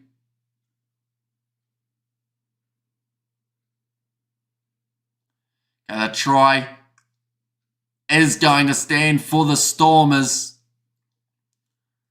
Crowd won't be too happy, of course, as they were so close to being able to defend it. But the Stormers now one away from their bonus point try. Sharks, they need to be the next team to score. If they are not able to do so, this game could be over very soon. By Sasha Ngome Zulu. And it was doing cross kicks all over the place throughout the first half. Many of them effective. 44 metres out, sitting 2 from 3 today, right near the touchline. Managed to nail one about 48 metres out earlier on. And he's got another one. Ngome Zulu keeps it just inside of the right-hand post.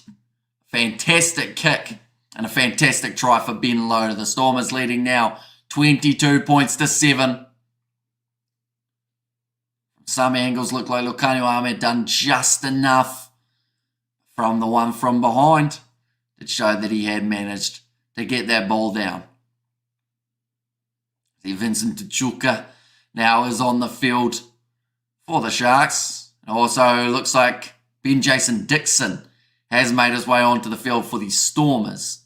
A couple of changes being made for both of these sides. Fatigue will set in later on. It has been played at quite a fast pace this game. Sasha Ngome Zulu came from inside of his 22 and does get a fantastic clearing kick there. We're about 45 metres out from his own line now. The Sharks wins could just score us $16 club meal, says a Blues Nate. So how much they're paying at the moment? I would have had them a little bit further behind.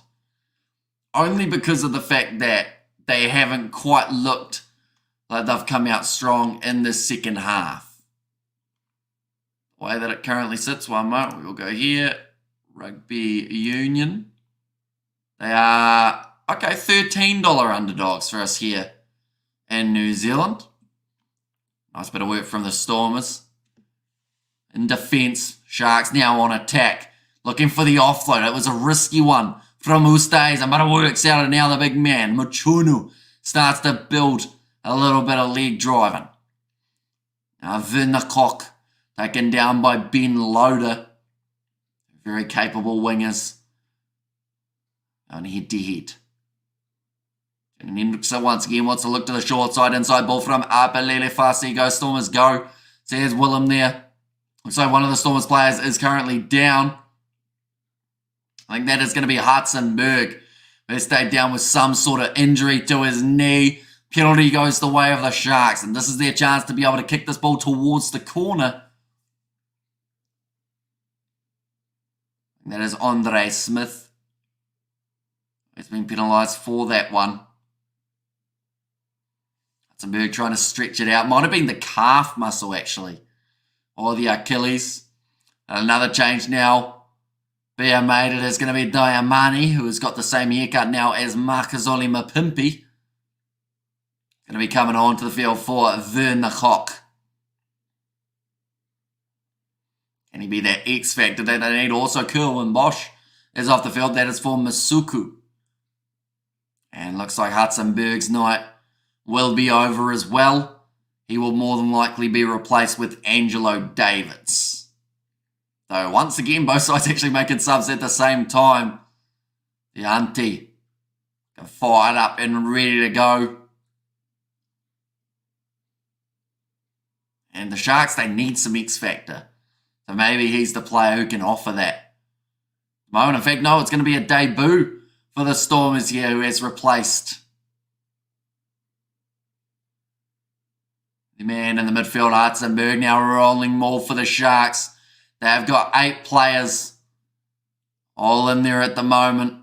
They have been told to use it once. It's available at the back for Bongyo Manambi. Goes across to Hendrickse. Now looping around up Lelefasi. Goes out wide to Diante. And he is 5 metres out from the try line. She's crawled forward a little bit there and is stolen in the breakdown by the Stormers, who get the penalty for not releasing. Brilliant bit of work there. There's a bit of feistiness going on the field now. And how much more rugby streams scheduled for tonight? None, I don't believe. I think that we are at the end of our rugby streams after this one. I think.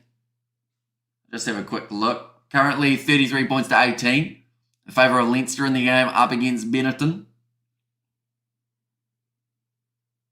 But yeah, it doesn't look like we've got too many more for this weekend. A juicy Stormers burger for $8. The lots. A price could drop to $4 in the URC top 4. Says a Blues Nate there. But what a Calant, actually the man who went in there and got that turnover. Deep breaths being taken by Diante, like they're saying on commentary. Could have been a second movement that he had been pulled up for.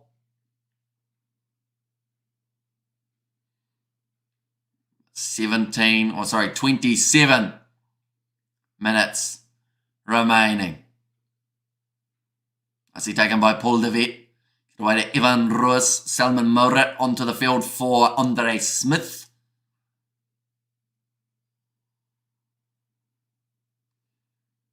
Put high again from Paul de Vet, knocked on this time by Lillian Zuss. So the change of Angelo Davids may not be too far away for the Stormers now. Although, of course, with that injury of Hudson-Berg, they do not want to risk some sort of injury happening after they've made that change. Still got Yankees, though. There's another replacement that they will want to make at some point.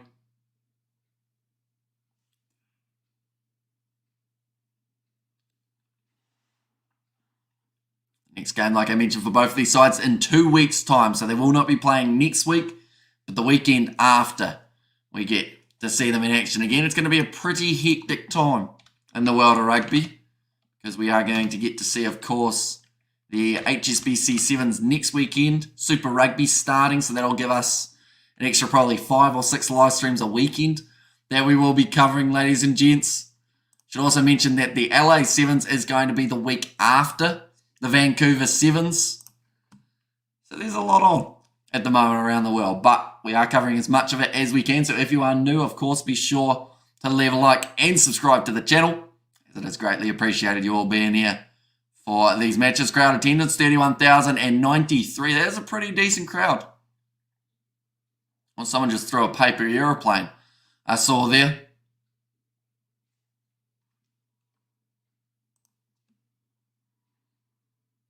Crowd loving the music at the moment.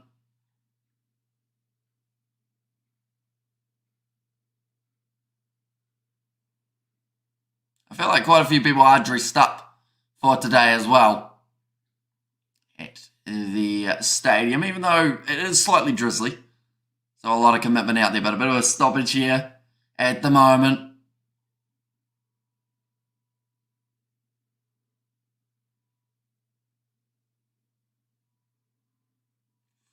Almost went down in the front for the scrum of the Sharks, but now back across to the left-hand side. Nice step from Dianti.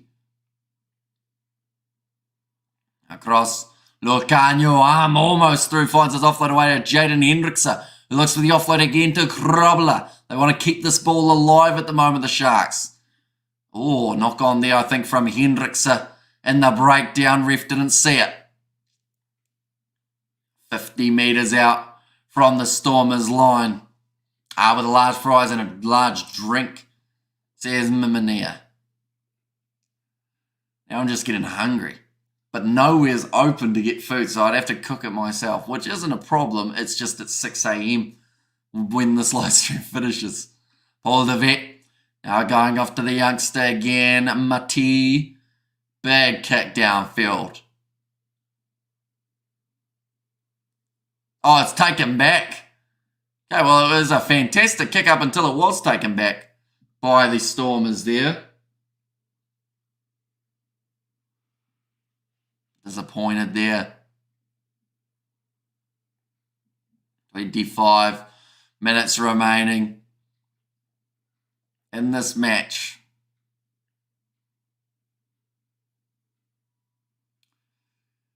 Crowd have all got their flashlights out. And the Sharks find something to get back into this game. That is the big question mark at the moment. The Stormers need one more try to get their bonus point try. But if the Sharks can score now, they're almost back within 7. And the last 20 minutes, that's another mistake at the breakdown. But they're going back for the original penalty in favour of the Sharks. They'll be able to kick this one for the corner and be only the 5 metres out at the time. But it is now Musuku.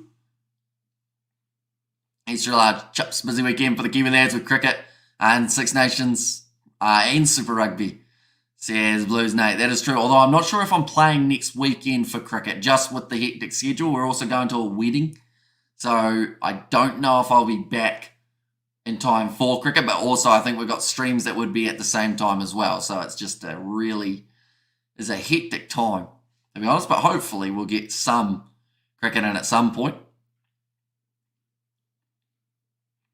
Abongium Manambi. Nicely taken by Gerbrand Rubela. Now it's going to be the advantage. Jaden Hendrickse. He's telling the front, or he's telling the forwards to get away more. I think he wants to try and open up the width of the park, and I see why now. He wanted to go to the short side with James Fenter. Gets within 10 metres. Hendrickse again, going off to the big man Oosterhuizen. Almost bumped through. Another flat run from Machunu. That seems to be the pattern. Only a few metres from the try line now. Fenter, there's a lot of hands in that ruck from the Stormers trying to slow it down. Oosterhuizen goes for the pop pass. I don't think he was expecting it up a little fussy. Oh, that's a deliberate knockdown. Unfortunately for Lillian Zuss, he didn't mean it. He actually almost was able to gather it.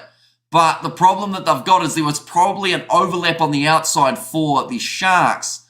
So this might end up going as a penalty and maybe even a yellow card as well. But for now, the Sharks are going to be playing on flat run. Great tackle made by Sasha Ngume. Zulu Lokanyuam around the side of the breakdown.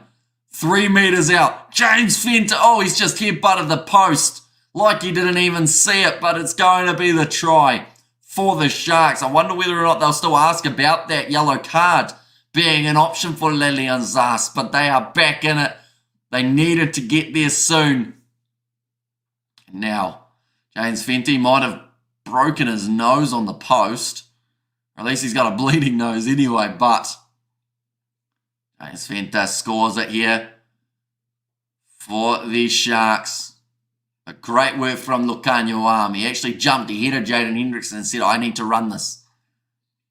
And Fenter just boom, straight into the post. They are going back to have a look at this TMO one by the sounds of it.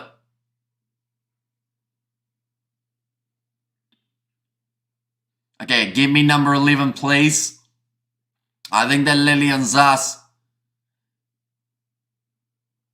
Okay, it is going to be the yellow card for Lillian Zas, and that will frustrate the Stormers because they were probably just about to make that change of Lillian Zas for Angelo Davids, and now they have to wait 10 more minutes to be able to do so, but the kick is good from number 22, Masuku.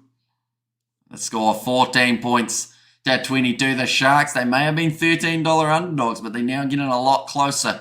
In this match, they are now considered $4.40 underdogs. There you go. Getting back into it, and they've also got the man advantage for the next 10 minutes. So that is a time that they have to make sure that they are very strong and keep the pressure being applied. Lillian Zas. If you got two hands to it, it would have been fine because there was a chance of scoring. That's the reason he has been taken off the field for the 10 minutes. A nice try. And Sparky, come on, Stormers need the bonus. So here's Blues. Now, yeah, they'll be chasing that bonus point try, but at the moment they might just have to accept that they need the win here. Another 3 points could be on offer at some stage, and I feel like that is the time that will have to be the big decision. Do you go for the 3 or do you go for the corner? Try and get that last try. Get in there, Hamish. Says Kaz, welcome in. Hope you are doing well. Now it's currently inside of the 22 for Jaden Hendrickson. Once again, go with the kick up and under. Ref counting him down. The best kick from Hendrickson. Thought about the quick throw for Waterkaland, but he decides against it now. 43 meters out here, and the Stormers, if they can score with a man disadvantage, of course, there'll be a massive feather in their cap, and it would also be that bonus point. Currently, the way that they sit on the table, they are in 8th. If they win this game with a bonus, they go right up to 4th place. The Bulls are actually currently sitting in 1st, although not for too much longer, as Leinster are about to win their game up against Benetton, which will then promote them that little bit higher as well. But yeah, it would be a massive jump from 8th all the way up to 4th. The Sharks would remain in dead last. They want to close this gap a little bit more, and they also just need the win. It's the best way of describing it. If they don't win now, I don't know if they've got any chance of making it to the quarterfinals because they'll have to win about 5 more games than anyone else. Brock Harris has made his way onto the field alongside Herschel Youngke, so a couple more changes made for the for the Stormers.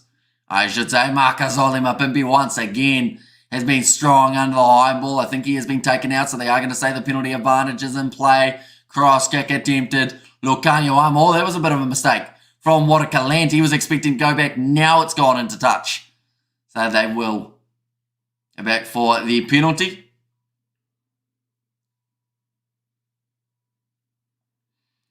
A bit of push and shove there between Waterkaland and Lucanio. I'm nothing like cynical though. Both been smiling while they were doing it.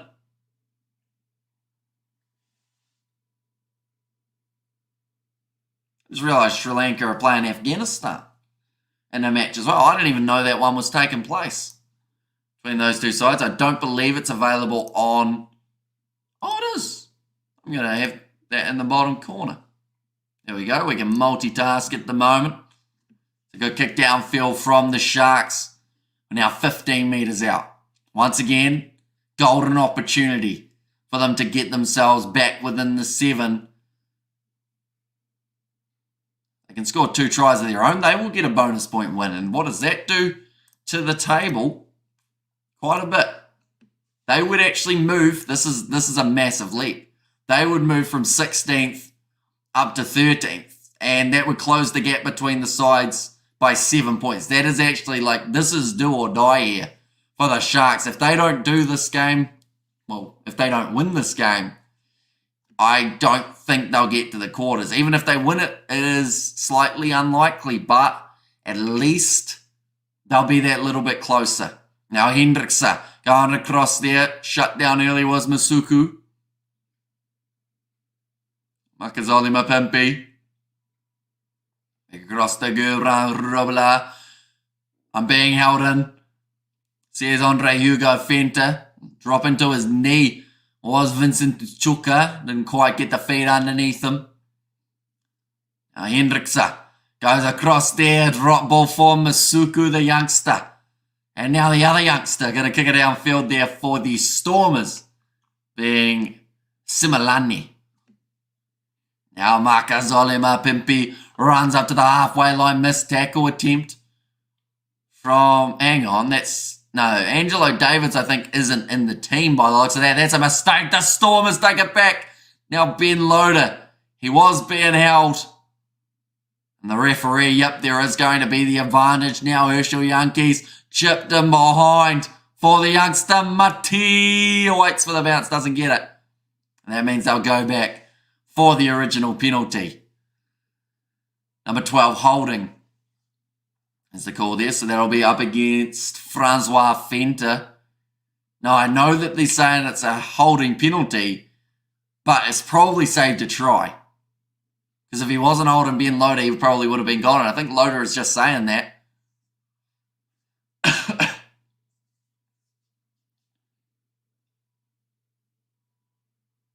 Andre Hugo Fenter. Looks like he is ready for a line out here. But yeah, just pulling him back there.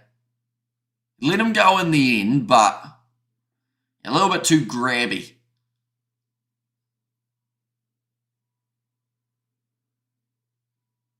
Now kicking that one into touch is Mati. And he just in from the sideline. But yeah, I believe Angelo Davids might have been a late change out of the side for this young 23. He's out there. Who should I cheer for? I'm with you in this one.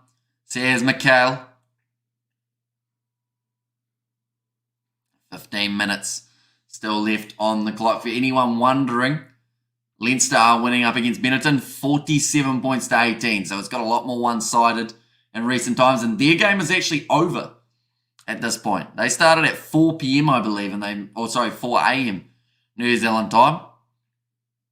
5 minutes before this one, and they have already finished.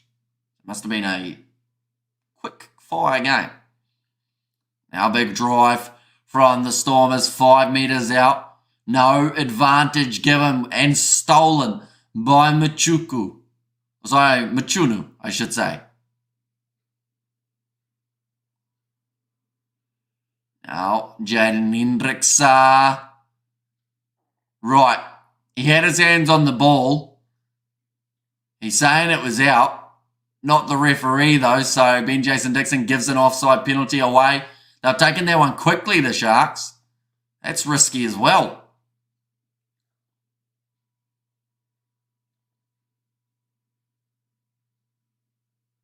The ref told him to stay away, but Ben Jason Dixon, he got tempted. When he saw the ball sitting there, he was like, oh, I'll have a go at that. Might as well. Now looking to kick this one towards the touchline is Masuku. Good clearing kick. Down towards the halfway line. Amish, a little late. Just saw you live and instantly click. Hope you're having a great morning, says Mikhail. Hopefully you are enjoying your day too. We haven't got too many live streams left for this weekend. This is actually our last one, believe it or not. But then next week, of course, got Super Rugby, got the Six Nations, the Sevens as well, all taking place. So we are going to be covering as much as physically possible. I think I'm going to be very sleep deprived over the next weekend, but it's going to be fun. I'll probably do the schedule later today just so that I know roughly what we have got on. But beautifully taken by Rebrant Grobler. Now, Mongi Manumbi trying to drive forward off the back. And Brock Harris must be close to having to move away, and it's going to be Marcus Olimapimbi now with the chip and chase. Tactic that the Sharks have tried quite a few times. Good cover from Warkalant. He's come from a long way back. Goes for the kick, and it's going to stay in the field of play. That is a fantastic boot. Going for the kick in behind now. Apalele Fasi chasing after it. Doesn't get it clean. It's going to be the knock-on advantage against Herschel Yankees. Now firing out wide. Lavaskachny goes to Oosthuizen. Now Dianti. In fact, it's going to be Lokanyuam. Doesn't go with that one more pass. And great driving tackle from Ben Jason Dixon. Now good sell of the dummy from Maku. Oh, it's dropped. Masuku, but it was knocked on by Dianti down the wing. That was the chance for the try for the Sharks. If that pass had been held, I would say they would have been over. And Sparky could sneak in and steal to wins. Or Sharky, I should say. And Stormers all the way, brother. So here's the Blues, Nate. And Stormers going to take another one today with a bonus point, says Willem. So they still need one more try, of course. Sharks would need 2 tries to get themselves the bonus point. Or to get within 7, of course, they would need just that one more point. A great run from Masuku and then just Diante. If he had held it, it would have been a try. I can guarantee you that. Because he still had Lucanio arm on his inside. Like I said, you got to be scoring those if you're Diante. And oops, I'll take that back. Says the Blues, Nate.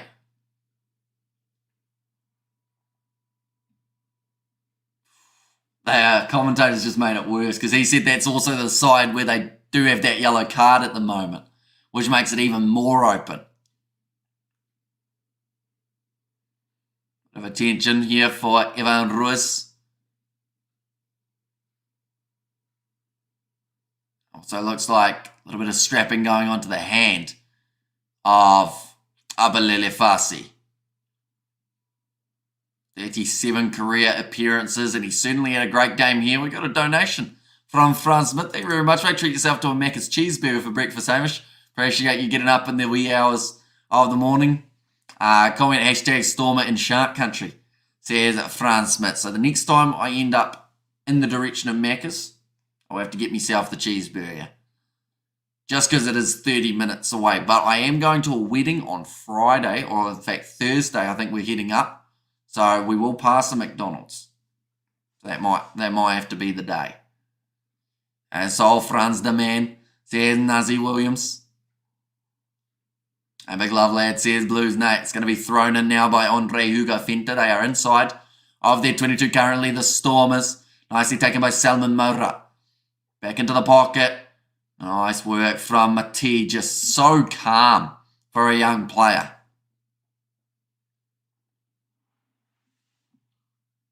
Bit of work from him, though, to be able to step to the side, get that pass away. Lillian's ass back on the field. I honestly would have taken him off Angelo Davids, but because Angelo Davids isn't there now, from what we've learned, means that sub is not going to be the option. But Hayden Andrews now onto the field for the Sharks. He is replacing Gerbran Rubla.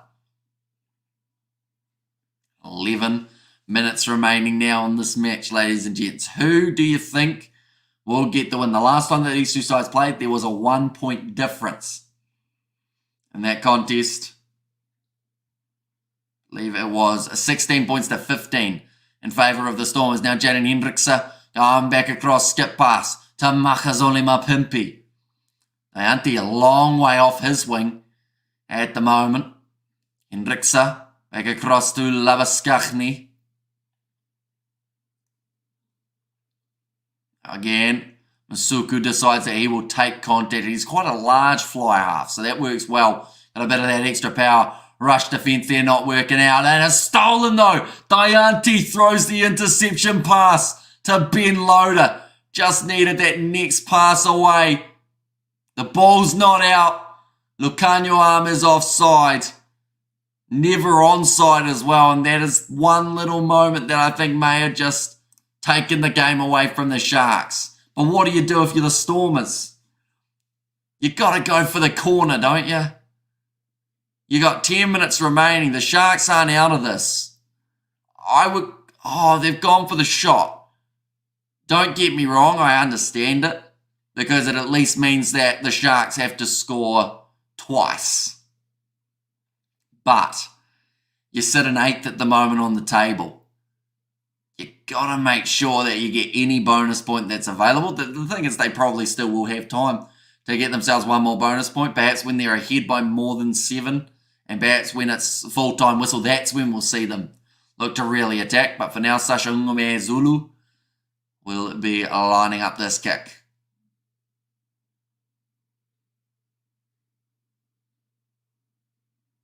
Lining up this kick, and he has got it over, so that'll make the score now 25 points to 14. Our corner, let's put on the pressure there, let the clock run, says Macau. So they have gone 9 minutes remaining now. I'm disappointed with that one, but the Sharks, I believe, were going to need the 2 tries anyway. As much as it would have been nice to think that the Stormers weren't putting on any more points throughout that last 15 or so minutes, I think that it was still heavily possible. Nice step there from Lelion Zas. Simon Murat gets it back across to Evan Ruiz. Let's run forward. Changing his angle slightly. Now back across to Johan Nielin again. Looking for that one. It's Herschel Yankees. He's trying to search for the ball. We couldn't see it for a second. Got it available now. Back into the pocket. Another big kick from Matia. It's gone out on the full from the Stormers. They may come to regret that decision. Not going for the corner. That's the thing. Scoring a try and converting it from going for the corner, that not only gets them the game, but it also gets them that bonus point.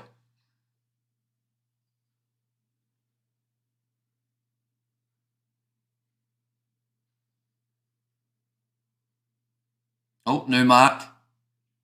A man in the Adidas shirt is absolutely loving the game.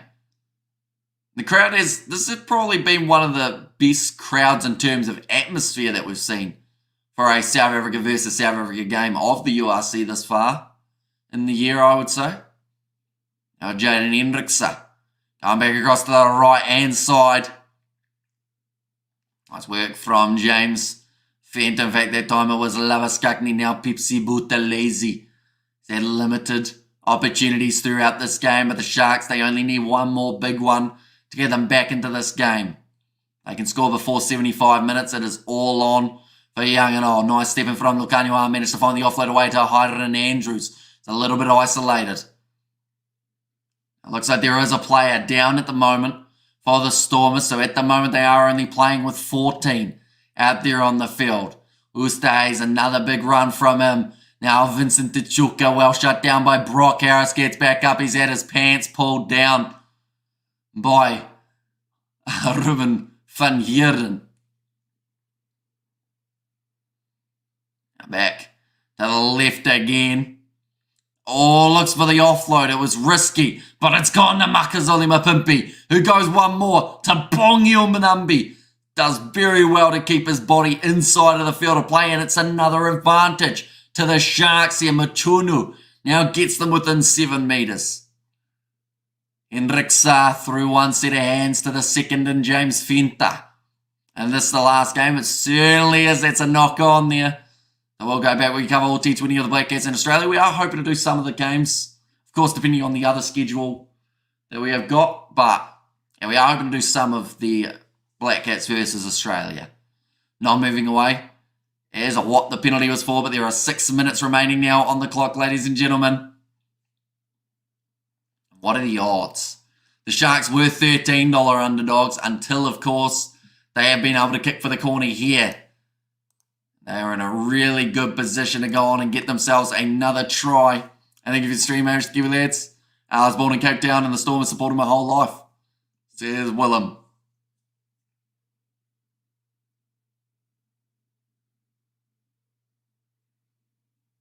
And Warriors versus Tigers. There's a Naz Williams. That's on today, isn't it? NRL preseason. What time is that one on? That is on at 4 p.m. I'll probably watch it. I probably won't stream it, though. It looks like it's going to be a really close game, though. I think Warriors $1.90 compared to Tigers $1.83. So, could go either way. And that one probably the closest of the games in terms of betting odds.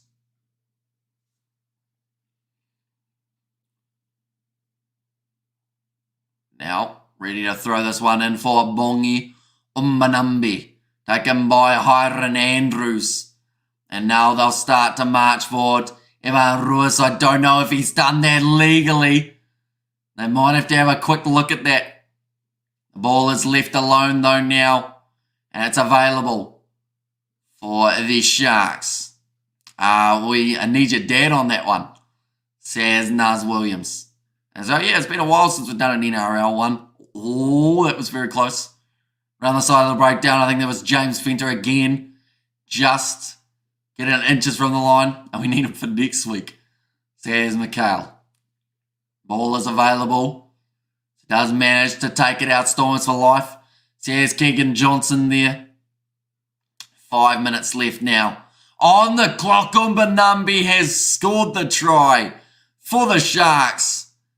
And they are now back in the contest, ladies and gentlemen, and that will get them within 7. So at least they are walking away from this game with 1 point. I think the Stormers now are probably thinking, why did we take the 3? But then saying that, I guess the benefit is the Sharks do still need to score 1 more try to get into the lead. And that will be the big deciding factor of whether it was the right decision or not. They've got 4 minutes remaining here to try and get back into this game. Just that little bit more important kick coming from Machunu. Sorry, not Machunu, from Masuku. Warriors should be playing in the US. It will be a full house with Island fans. Says Blues Nate and Sharks. Says Naz Williams. Now lining up this kick. Portal 1 for Masuku. And it's gone over. 21 points to 25, ladies and gentlemen, after 76.5 minutes. I've said the Stormers fans will now be a little bit nervous with their decision making. Throughout this game, the Sharks are still considered as $6.50 underdogs at this stage of the contest. That is, of course, due to the limited time that is remaining. In fact, $11 underdogs in this one. The Stormers will be still chasing this bonus point, but it's whether or not they want to go for it in the early... I don't know. Do you go for the bonus point if you're winning this game, or do you just kick the ball into touch? That is a big question. It's nicely taken by Makazole Mapimpi. Good shot there on him. Have to go a long way up the field here for the Sharks. It's outside of the 22, so it's not... that corner looks so sweet now, says Mikhail. Yeah, it would have helped them if they had scored it, of course. We can't guarantee that they would have scored, but I would have liked to think with their rolling maul they'd have a decent shot. I think that's a knock on there from the Sharks. Yes, it is. And they'll go back now for the scrum. 2.5 minutes remaining. The clock's slowly continuing to tick down. Stormers should go the bonus. Says 1-3 MS and 1 more try for the Stormers, says Blues Nate. See, the ideal scenario here for the Stormers is they win a scrum penalty, they kick for the corner, and they score the try. Because that gives them the 5 points. That also gives them a lead of more. Volume and Army not too happy with something that happened down at the back. Referee not having any of it.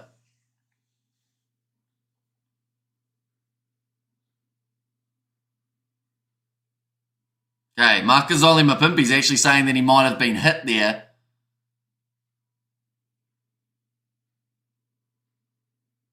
Okay, they're saying maybe that Mapimpi feels that his knees were taken out from underneath him. So he was going to lie down and say he was injured.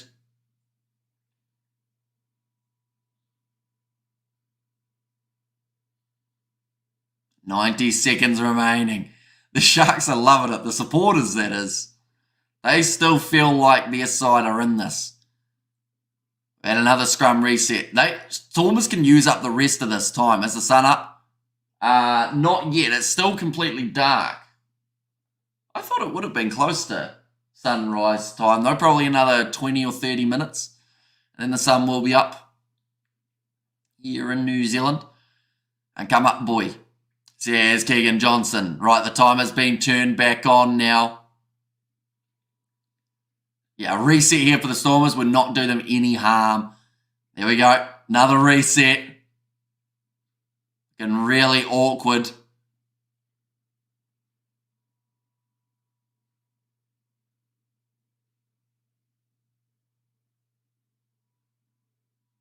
Okay. So Andre Hugo Fenter said he couldn't find a bind, which then means another scrum reset, another 8 or 9 seconds was used in that case. A bit of veteran nature there from Johan Nedling Fouché, knowing that there's only 1 minute remaining now on the clock. Stormers want the bonus point. Sharks want to get another chance in this game. Oh, they've done extremely well. I thought their scrum was going down, and it has. But the ball is available. Herschel Yankees now. Let's go across to the left-hand side. Here comes a flat run That looks like Angelo Davis. Yes, it is. Oh, Hendrickson dragged off the ball, and the penalty won by the Sharks. They were ruthless in the breakdown, trying their absolute best to get the turnover, and they have now managed to do so. Mistake made by the Stormers. They are not out of this game yet, the Sharks. Can they pull off what would be one of the big upsets of the year? They will be about 35 metres out from the try line, so there is still ground to be made. But they at least have the chance to make it. Like I said again, Stormers opting to go for 3 points to give them the lead. At this stage, it seems like the right decision because of the fact that the Sharks can't get a drop kick or a three-pointer. But if the Sharks score, it was a very bad decision from the Stormers, and not only would it cost them a chance of a bonus point, but also cost them, they'll lose a total of 4 points if they did get this one wrong.